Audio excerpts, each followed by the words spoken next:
Oak Island, Roslin Chapel, the Ark of the Covenant, the Holy Grail itself. For centuries, whispers and wild theories have linked these names and countless others to a single enigmatic order, the Knights Templar. Even today, their symbol, the distinctive red cross, evokes images of hidden treasure, forbidden knowledge, and conspiracies stretching across time. But who were these figures who cast such a long shadow over history? Their official name tells a different story: the poor fellow soldiers of Christ and of the Temple of Solomon. Founded around 1119 in the wake of the First Crusade, their initial purpose was starkly practical and pious: to protect Christian pilgrims braving the perilous roads to Jerusalem. Led by the French nobleman Hugues de Payens and a small band of knights, they took vows of poverty, chastity, and obedience, dedicating their lives to God and the sword. This concept, the warrior monk, was revolutionary. Combining the discipline and devotion of monastic life with the martial skill of elite knights, they answered a desperate need in the newly established Crusader states. They were granted headquarters on the Temple Mount in Jerusalem, the site of Solomon's Temple itself, a location that would later fuel countless legends about what they might have discovered beneath its ancient stones. Endorsed by influential figures like Bernard of Clairvaux and officially sanctioned by the Pope at the Council of Troyes in 1129, the Templars' fortunes soared. Papal bulls granted them extraordinary privileges, exemption from local laws and taxes, the right to build their own churches, and crucially, answering only to the Pope himself. Donations poured in: land, castles, farms, establishing a vast network of commanderies across Europe. They became pioneers of international finance, developing systems of credit that allowed pilgrims and nobles to deposit assets in one location and withdraw funds in another, effectively creating an early form of banking. From humble protectors to a wealthy, powerful multinational corporation operating beyond the reach of kings, in less than 2 centuries, the Knights Templar had become indispensable to the fabric of medieval Europe and the Crusades.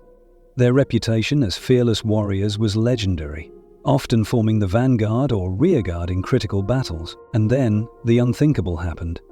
On Friday, October 13th, 1307, King Philip IV of France, deeply indebted to the order and wary of its power, launched a devastating surprise attack. Templars across France were arrested, imprisoned, and subjected to horrific torture. The charges were staggering: denying Christ, spitting on the cross, idol worship, specifically of a mysterious head known as Baphomet. The shockwaves reverberated across Christendom. How could this pious order, the defenders of the faith, be guilty of such abominations? Was it true? Or was it a cynical ploy by a greedy king, aided by a pressured Pope Clement V, to seize their legendary wealth and eliminate a rival power? The order was officially disbanded by the Pope a few years later. Its leaders, including the last Grand Master, Jacques de Molay, burned at the stake in 1314, protesting their innocence to the end. But the suppression didn't end the story. It began the legend. What happened to the Templar fleet, said to have sailed from La Rochelle just before the arrests? Where did their immense documented wealth go? Did fugitive knights escape, carrying not just gold but sacred relics like the Holy Grail or the Ark of the Covenant, spirited away from the Temple Mount centuries earlier? Did they possess secret knowledge, Gnostic truths, alchemical secrets, or even the bloodline of Christ, deemed heretical by the Church? And did the order truly die, or did it survive in secret, influencing groups like the Freemasons who claim a spiritual, if not direct, lineage? Welcome to the Purple Files. In this expanded investigation, we will journey deep into the labyrinth of the Knights Templar. We'll meticulously examine their historical rise, their crucial role in the Crusades, and the complex political machinations that led to their brutal downfall. We will scrutinize the accusations leveled against them, explore the persistent legends of their lost treasure and hidden knowledge, and trace the threads that connect them, rightly or wrongly, to centuries of conspiracy theories and secret societies. Join us as we navigate the murky waters separating historical fact from compelling fiction. Prepare to question everything you thought you knew about the Knights Templar: pious warriors, powerful bankers, accused heretics, or guardians of secrets that history could not erase. The quest begins now. The early 12th century Holy Land was a volatile frontier. Though Jerusalem had been captured by the First Crusade in 1099, the roads connecting the coast to the Holy City remained treacherous, plagued by bandits and hostile forces. Pilgrims traveling to fulfill their spiritual vows often faced robbery, enslavement, or death. It was into this dangerous vacuum that the first Knights Templar stepped. Their initial mission, sworn before the Patriarch of Jerusalem and recognized by King Baldwin II, was simple yet profound: protect these vulnerable travelers. But the Templars were not merely armed guards. They were knights bound by monastic vows, poverty, chastity, obedience, creating a unique hybrid, the warrior-monk. This potent combination captured the imagination of Christendom. Their military impact grew rapidly. Templar knights, clad in their distinctive white mantles adorned with the Red Cross, granted later, became renowned for their discipline, courage, and tactical prowess.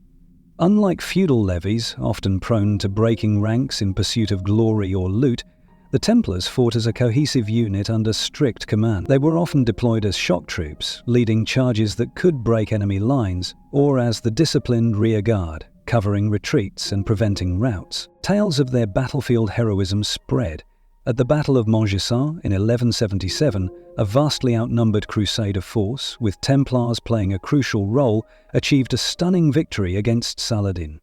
Their reputation was such that Muslim chroniclers often singled them out, noting their ferocity and unwillingness to be taken alive, preferring martyrdom in battle. This fearsome reputation made them the backbone of Crusader military strength for nearly 2 centuries. But their power wasn't built solely on the battlefield. Crucial support came from the highest levels of the Church. The influential Cistercian abbot Bernard of Clairvaux, a nephew of one of the founding knights, became their powerful advocate. He penned "In Praise of the New Knighthood," legitimizing their unique calling and contrasting their pious motivations with the vanity of secular knights. His support was instrumental in securing formal papal recognition at the Council of Troyes in 1129. This recognition opened the floodgates. Pope Innocent Texo's bull, Omne Datum Optimum, every perfect gift, in 1139, and subsequent papal decrees granted the Templars unprecedented privileges. They could keep all spoils of war taken from Muslims, were exempt from tithes and local taxes, could build their own chapels and cemeteries, and, critically, owed allegiance only to the Pope. They operated essentially as a sovereign entity within kingdoms, not subject to the whims or taxes of local bishops or secular lords. Fueled by these privileges and their pious image, donations flooded in from across Europe. Kings, queens, nobles, and commoners alike bequeathed vast tracts of land, farms, vineyards, mills, villages, and castles to the order. Within decades, the Templars controlled a massive network of properties, organized into regional commanderies or preceptories stretching from Scotland to Spain, from England to Hungary. These estates were not just sources of income. They served as recruitment centers, training grounds, and logistical hubs supporting the Order's activities in the East. It was this vast, interconnected network that allowed the Templars to pioneer a revolutionary financial system. A pilgrim in London could deposit funds with the local Templar preceptory, receive a coded letter of credit, travel overland to the Holy Land, and present the letter to the Templars in Jerusalem or Acre to withdraw the equivalent sum, minus a fee. This eliminated the immense danger of carrying large amounts of cash across dangerous territories. This system was incredibly successful and secure, built on the Order's military strength, trustworthiness, and international reach. Soon, nobles, merchants, and even kings were using the Templars as their bankers and treasurers. They managed royal treasuries, arranged loans, transferred funds, and acted as financial agents on a massive scale. The Paris Temple, the Order's headquarters in the city, became a major financial depository, effectively the central bank for the French monarchy for a time. By the late 13th century, the Knights Templar were far removed from their humble beginnings. They were an elite military force, a vast landowner across Europe, a sophisticated international banking house, and consequently a significant political influence. Their Grand Master consulted with popes and kings, their network provided intelligence, and their financial power could support or hinder royal ambitions. This extraordinary concentration of military, economic, and political power, operating largely outside traditional feudal structures and royal control, made the Knights Templar indispensable. But it also bred resentment, jealousy, and suspicion. Their wealth was legendary, their autonomy unprecedented, their secrecy intriguing. They had built an empire of faith and finance, but in doing so, they had also laid the foundations for their own destruction and fueled the very myths that would outlive them. The turn of the 14th century was a precarious time for the Knights Templar. Their original raison d'etre, protecting pilgrims and fighting for the Holy Land, had suffered a devastating blow. In 1291, Acre, the last major Crusader stronghold in Palestine, fell to the Mamluks. The Templars fought valiantly, their Grand Master Guillaume de Bourget dying in the defense, but the loss was total. Forced to retreat to Cyprus, the military orders, including the Templars and Hospitallers, faced an existential crisis. What was their purpose now? Back in Europe, questions were being asked. Were these wealthy, powerful military orders still necessary? Proposals circulated about merging the Templars and Hospitallers or redirecting their vast resources. Simultaneously, the political landscape of Europe was shifting.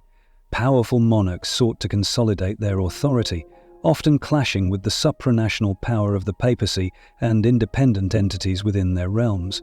None was more ambitious or more ruthless in this pursuit than King Philip IV of France, known as Philip the Fair. Philip IV was perpetually short of funds, having waged costly wars against England and Flanders.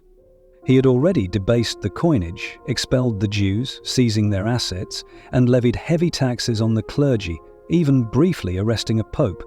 And he owed a significant debt to the Knights Templar, whose Paris temple served as a royal treasury. The Templars represented an enormous pool of wealth and land within his kingdom, yet they operated largely outside his control, answering only to a pope who, at this time, was French, Bertrand de Goth, Pope Clement V, and residing in Avignon, making him susceptible to French pressure. The combination of Philip's crushing debt, his desire to consolidate absolute royal power, and the Templars' perceived vulnerability after the loss of the Holy Land created a perfect storm. Advised by cunning ministers like Guillaume de Nogaret, the same man involved in the earlier conflict with Pope Boniface VIII, Philip began to lay a secret, devastating plan. Whispers and rumors about the Templars' secret initiation rites, perhaps distorted or exaggerated by disgruntled former members or royal agents, provided the perfect pretext. In extreme secrecy, sealed orders were dispatched across France to royal seneschals and bailiffs. These orders contained detailed instructions for a coordinated, kingdom-wide operation, but they were not to be opened until the appointed date. The target: every Knight Templar within the borders of France. The objective? Arrest them all simultaneously, seize their property, and extract confessions to heinous crimes. The chosen date was Friday, October 13th, 1307. As dawn broke, royal agents struck. They moved swiftly against Templar preceptories, castles, and farms throughout the kingdom. Knights were dragged from their beds, caught completely by surprise. Even the highest leadership was not spared. The elderly Grand Master, Jacques de Molay, who had recently arrived in France for discussions with the Pope about a new crusade and the potential merger of the orders, was arrested in Paris along with dozens of other high-ranking Templars. The efficiency and scale of the operation were stunning. Hundreds, possibly thousands of Templars were imprisoned in a single morning. While the Templars were formidable warriors, they were unprepared for an assault not from an external enemy, but from the very kingdom they served, orchestrated under the guise of piety and justice.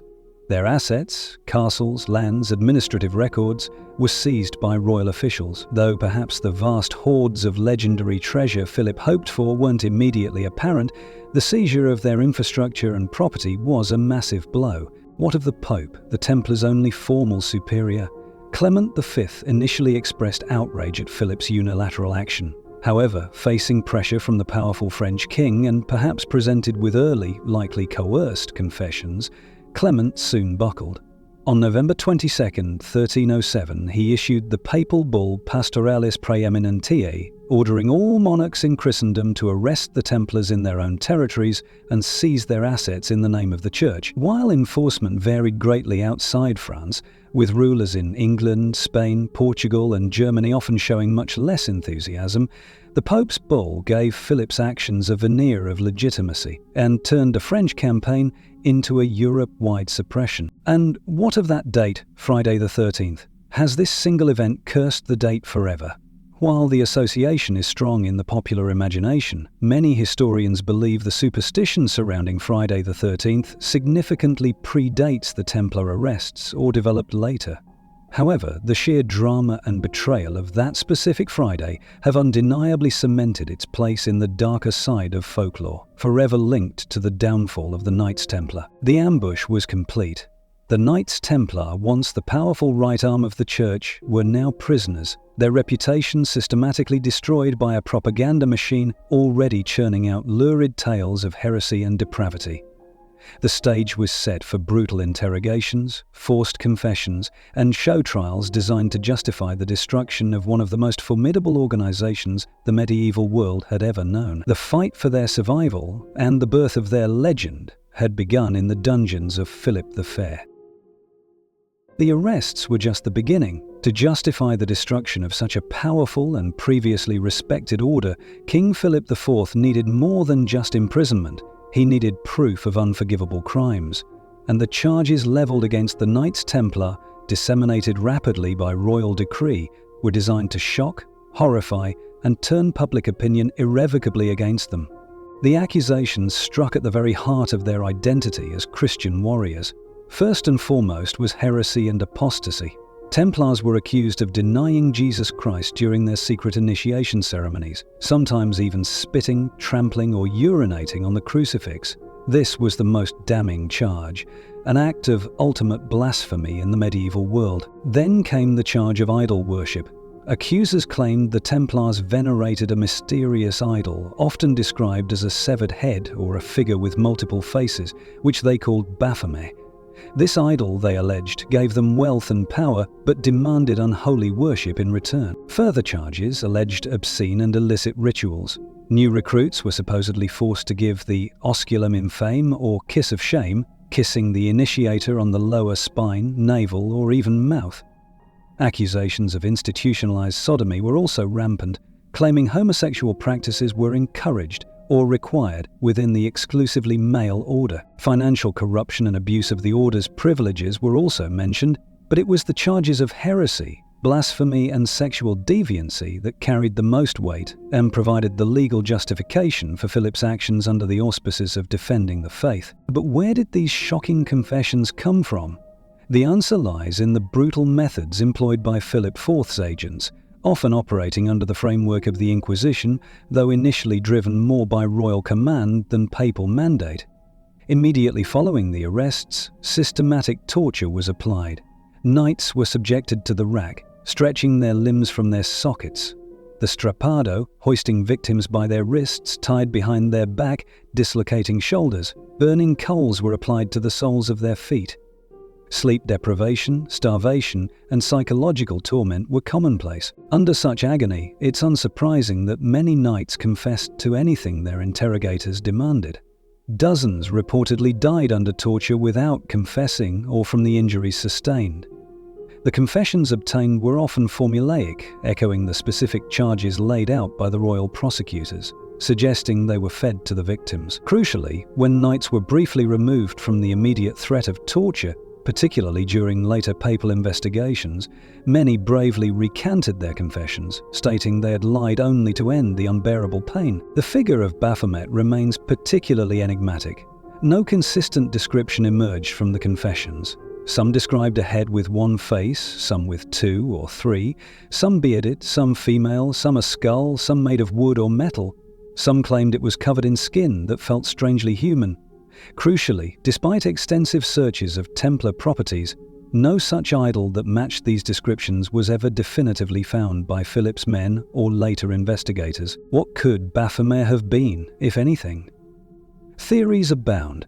Some suggest it was a mangled European pronunciation of Muhammad or Mohammed, part of a smear campaign linking the Templars to Islam. Ironic, given their history fighting Muslim forces. Others proposed links to Gnostic or esoteric traditions, perhaps a symbol like the Gnostic Sophia, wisdom, or a representation of the severed head archetype found in Celtic and other mythologies, like John the Baptist, whose head Templars were sometimes accused of venerating.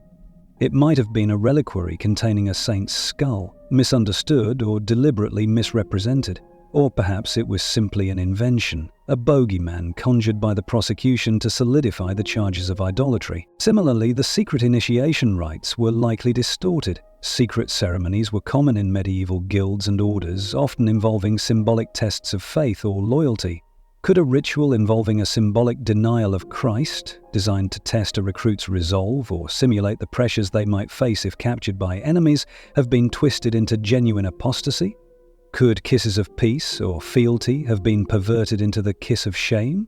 Without objective accounts, we are left with confessions extracted under duress and the Templars' own desperate denials. Crucially, evidence emerged later that cast significant doubt on the validity of the entire process driven by Philip. The Chinon parchment, rediscovered in the Vatican Secret Archives in 2001, documents a papal investigation held in 1308 at the castle of Chinon. Here, high-ranking Templars, including Grand Master Jacques de Molay, confessed to some irregularities and heresies, like denying Christ under pressure during initiation, but insisted these were abuses within the order, not official doctrine, and certainly not involving idol worship or institutional sodomy. Significantly, the papal investigators, hearing these confessions likely without the extreme torture used by Philip's men, granted the Templar leaders absolution and reconciled them with the Church, albeit recommending reform of the order. However, this finding did not suit Philip IV's ultimate goal, the complete annihilation of the order and seizure of its assets. The Chinon proceedings were effectively suppressed or ignored. When dozens of knights attempted to mount a formal defense of the order in Paris in 1310, retracting their forced confessions, Philip and his allies had them declared relapsed heretics and swiftly burned them at the stake, terrifying remaining Templars into silence. The charges against the Templars therefore appear less like a genuine discovery of widespread heresy and more like a carefully constructed pretext. Using the powerful weapon of heresy accusations, fueled by confessions extracted through systematic torture, and ignoring evidence that contradicted the desired narrative, Philip IV engineered the downfall of the Knights Templar to serve his own political and financial ambition. The truth of their secret rites may be lost to history, but the injustice of their trial echoes loudly. The coordinated arrests and brutal interrogations had broken the Templars' operational capacity in France, but the order itself still officially existed. Its fate now rested in the hands of Pope Clement V, caught between the damning, albeit tortured, confessions presented by King Philip IV and the lingering doubts about the legitimacy of the charges, especially given the findings at Chinon. Philip, however, was relentless, determined to see the order eradicated. To resolve the matter, Pope Clement convened a general council of the Church at Vienne in southeastern France, beginning in October 1311. The fate of the Knights Templar was the most pressing item on the agenda. Representatives from across Christendom gathered. Despite the pressure from Philip, who arrived at Vienne in March 1312 with a significant military escort, many council fathers were hesitant to condemn the entire order based on coerced confessions primarily obtained in France. Some argued for allowing the Templars the right to formally defend themselves before the council. Indeed, several Templars attempted to reach Vienne to present a defense, but they were swiftly arrested by Philip's men before they could plead their case. Faced with this political reality, intense royal pressure, and the undeniable scandal the affair had caused, regardless of the ultimate truth, Clement V sought a pragmatic, if legally ambiguous, solution. On March 22, 1312, Pope Clement IV issued the papal bull Vox in Excelsa, a voice from on high. Crucially, this bull did not formally condemn the Knights Templar for the crime of heresy based on proven guilt. Instead, citing the widespread scandal, the confessions, however obtained, the defamation of the order, and the perceived impossibility of its reputation ever recovering, the Pope declared that the order was suppressed and perpetually prohibited, abolished not by definitive judicial sentence, but by administrative decree for the good of the Church and to avoid further turmoil. It was a political solution to a problem Philip IV had created through force. With the order officially dissolved, the next question was its vast wealth. Philip IV undoubtedly expected the assets in France to fall directly into his hands. However, Pope Clement decreed otherwise, at least on paper. In a subsequent bull, Ad Providam for the provision, issued on May 2, 1312, the Pope ordered that the bulk of the Templars' extensive properties, lands and assets outside of the Iberian Peninsula be transferred to their rival military order, the Knights Hospitaller, also known as the Knights of St. John. In practice, however, the transfer was far from smooth or complete. Philip IV and other monarchs, like Edward II of England, extracted enormous administrative fees, claimed compensation for debts allegedly owed by the Templars, and delayed handing over properties for years. The Hospitallers inherited the Templar legacy, but only after significant portions of the wealth had been siphoned off by secular rulers, particularly the French crown, which had orchestrated the entire affair. The legendary lost treasure of the Templars, if it ever existed in one place, certainly didn't fall neatly into the Hospitallers' coffers. What became of the thousands of individual Templar knights? Outside of France, where the persecution was less severe, many were found innocent in local trials or allowed to confess to minor infractions and were reconciled with the Church. Many were pensioned off, allowed to live out their days quietly in former Templar houses or monasteries. Others were absorbed into different monastic or military orders, including the Hospitallers. In the Iberian Peninsula, where the Templars had played a vital role in the Reconquista against the Moors, their assets and members were often transferred into newly created national orders, like the Order of Christ in Portugal and the Order of Montesa in Aragon, Spain, effectively allowing them to continue their mission under a different name. But for the highest leadership imprisoned in France for years, a final tragic act remained. Grand Master Jacques de Molay and Geoffrey de Charny, preceptor of Normandy, had initially confessed under torture, likely hoping for release or reconciliation, as indicated by the Chinon absolution. However, they remained imprisoned. In March 1314, they were brought before papal legates and cardinals in Paris to publicly reaffirm their confessions and receive sentences of perpetual imprisonment. But standing before the crowds gathered in front of Notre Dame Cathedral, something snapped. In a stunning act of defiance, both Jacques de Molay and Geoffrey de Charny loudly recanted their confessions. They proclaimed their innocence and the innocence of the order, declaring that their previous admissions had been lies forced out by torture and fear. They affirmed the purity of the Templar rule and their loyalty to the Christian faith. King Philip IV, present in Paris, was furious at this public relations disaster. Declaring them relapsed heretics for retracting their confessions, he ordered them to be executed immediately without further consultation with the papal legates. That very evening, on March 18, 1314, Jacques de Molay and Geoffrey de Charny were taken to a small island in the Seine River, the Île des Javieux, now part of the Pont Neuf, and slowly burned at the stake. According to tradition, as the flames consumed him, Jacques de Molay issued a final chilling curse. He summoned King Philip IV and Pope Clement V to appear before God's judgment within a year. Whether curse or coincidence, the effect was undeniable. Pope Clement V died only a month later from a sudden illness.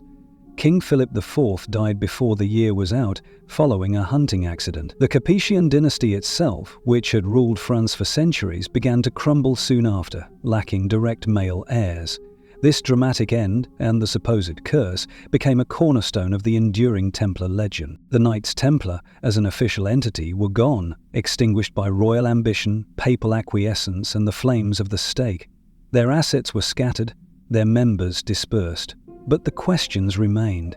The speed and brutality of their destruction, the dubious nature of the charges, the defiance of their last Grand Master, and the hints of survival in places like Portugal and Scotland, all ensured that the end of the order was merely the beginning of its powerful myth. The fires that consumed Jacques de Molay did not extinguish the Knights Templar. Paradoxically, their brutal suppression ignited a mythology that burns brighter than ever, centuries later.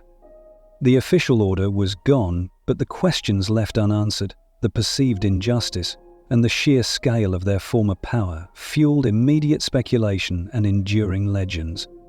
Perhaps the most potent and persistent legend revolves around the lost Templar treasure. Their documented wealth was immense. Vast landholdings, castles, farms, and a sophisticated banking network. But legend speaks of something more, not just administrative wealth, but colossal hoards of gold and silver, precious jewels, and, most tantalizingly, sacred relics of unimaginable significance allegedly rescued from the Temple Mount centuries earlier. If such a treasure existed, what happened to it?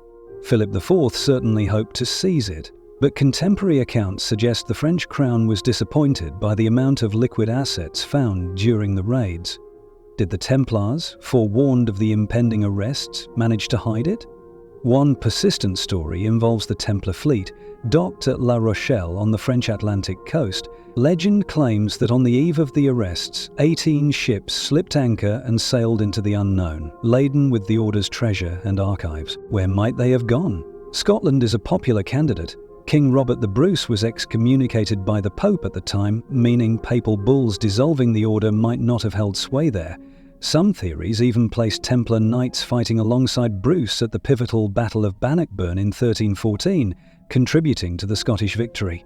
Later, the construction of the enigmatic Roslin Chapel by William Sinclair, whose family had alleged ties to the Templars, added fuel to this fire, with its intricate carvings hinting at hidden knowledge and possible Templar symbolism. Other proposed hiding places span the globe, from Geyser's castle in Normandy, where tales of underground chambers filled with chests emerged, to the mysterious Oak Island money pit in Nova Scotia, a centuries-old enigma often linked to Templar or Masonic treasure. Some theories suggest the treasure wasn't gold, but knowledge. Secret Gnostic Gospels, alchemical secrets, proof of a bloodline descending from Christ, or perhaps the Ark of the Covenant itself, hidden deep beneath the Temple Mount and rediscovered by the first Knights. However, despite countless searches, expeditions, and excavations, no definitive proof of this legendary lost treasure has ever been found. Beyond treasure, did the Order itself survive in secret? While officially dissolved, its legacy clearly continued in some areas. In Portugal, King Demise I negotiated with the Pope to transfer Templar assets and personnel into a newly created national order, the Order of Christ, in 1319. This order inherited the Templar mission against the Moors and later played a crucial role in Portugal's Age of Discovery, with figures like Henry the Navigator serving as its Grand Master. Its cross, the familiar Templar cross with an inset white cross, adorned the sails of Portuguese explorers. A similar transfer occurred in Aragon, Spain, with the creation of the Order of Montesa. But did a clandestine Templar tradition persist elsewhere, hidden from view? This idea gained significant traction centuries later, particularly within Freemasonry.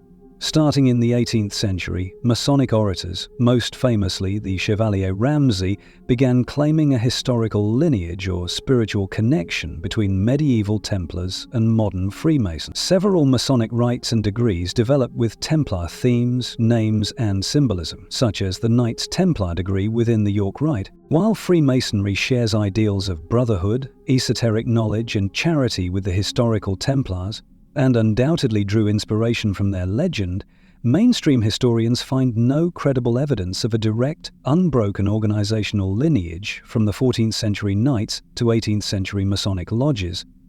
The connection appears to be one of adopted symbolism and romanticized heritage, rather than direct descent. The dramatic end of the order, particularly Jacques de Molay's supposed curse against the Pope and the King, also cemented the Templars' place in folklore.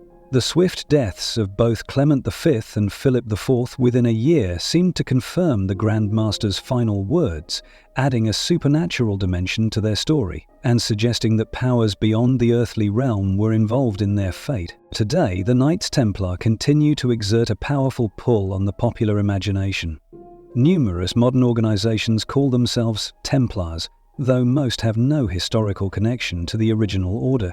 They feature prominently in best-selling novels like The Da Vinci Code, blockbuster films like Indiana Jones and The Last Crusade, and popular video game franchises like Assassin's Creed, often portrayed as guardians of ancient secrets or members of ongoing conspiracies. While often wildly inaccurate historically, this constant presence in pop culture keeps the legends alive, blending fact and fiction for new generations. Lost treasure, sacred relics, secret knowledge, clandestine survival, Masonic connections, and a haunting curse. The legacy of the Knights Templar is a rich tapestry woven from historical threads, unanswered questions, and centuries of myth-making. Separating verifiable fact from compelling fiction remains a challenge, but the enduring power of their story is undeniable. They were destroyed, yet they live on. From humble beginnings protecting pilgrims on perilous roads to becoming one of the most powerful and influential organizations in the medieval world, the story of the Knights Templar is a dramatic saga of faith, ambition, innovation, and ultimately, destruction. We've journeyed through their rise, fueled by piety and battlefield prowess, their pioneering role in international finance, and their accumulation of unprecedented wealth and autonomy. Their historical impact is undeniable. For nearly 2 centuries, they were a cornerstone of the Crusader states, an elite military force renowned for discipline and courage. They revolutionized finance, creating systems of credit transfer that foreshadowed modern banking. They built a vast, efficient international network, operating largely independent of local secular and ecclesiastical control, demonstrating a unique model of supranational organization. Yet this very power, combined with their secrecy and autonomy, bred suspicion and jealousy. We witnessed their sudden, brutal downfall orchestrated by the indebted and ambitious King Philip IV of France, using shocking accusations of heresy, idolatry, and depravity. Charges largely extracted through torture and manipulated for political gain. We saw the order officially suppressed by Pope Clement IV, not through conviction but through administrative decree, and the tragic, defiant end of its last Grand Master, Jacques de Molay, consumed by flames but igniting a legend. The dissolution of the order did not erase its memory. Instead, it transformed the Knights Templar from a historical entity into a powerful myth.